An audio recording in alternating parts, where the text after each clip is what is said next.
The sun was shining on the sea, shining with all his might. He did his very best to make the billows smooth and bright. And this was odd, because it was the middle of the night. The moon was shining sulkily, because she thought the sun had got no business to be there after the day was done. "It's very rude of him," she said, "to come and spoil the fun." The sea was wet as wet could be. The sands were dry as dry. You could not see a cloud because no cloud was in the sky. No birds were flying overhead.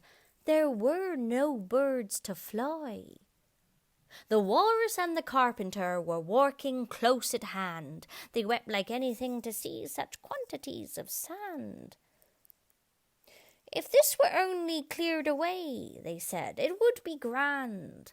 If 7 maids with 7 mops swept it for half a year, do you suppose," the Walrus said, they could get it clear?" "If 7 maids with 7 mops swept it for half a year, do you suppose," the Walrus said, "that they could get it clear?" "I doubt it," said the Carpenter, and shed a bitter tear. "Oh, oysters, come and walk with us," the Walrus did beseech.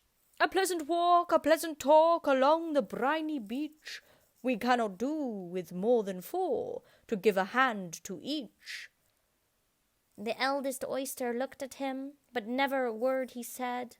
The eldest oyster winked his eye and shook his heavy head, meaning to say he did not choose to leave the oyster bed.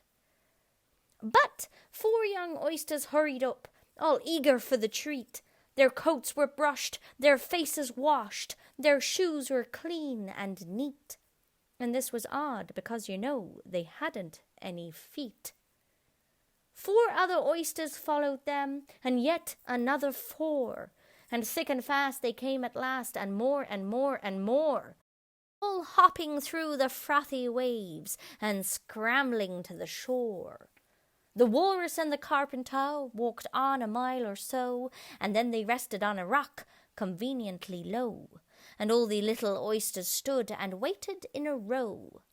"The time has come," the Walrus said, "to talk of many things, of shoes and ships and sealing wax, of cabbages and kings, and why the sea is boiling hot, and whether pigs have wings." "But wait a bit," the oysters cried, "before we have our chat, for some of us are out of breath, and all of us are fat." "No hurry," said the Carpenter. They thanked him much for that. "A loaf of bread," the Walrus said, "is what we chiefly need. Pepper and vinegar besides are very good indeed. Now if you're ready, oysters dear, we can begin to feed." "But not on us," the oysters cried, turning a little blue. "After such kindness that would be a dismal thing to do." The night is fine," the Walrus said. "Do you admire the view?" "It was so kind of you to come, and you are very nice." The Carpenter said nothing but, "Cut us another slice. I wish you were not quite so deaf. I've had to ask you twice."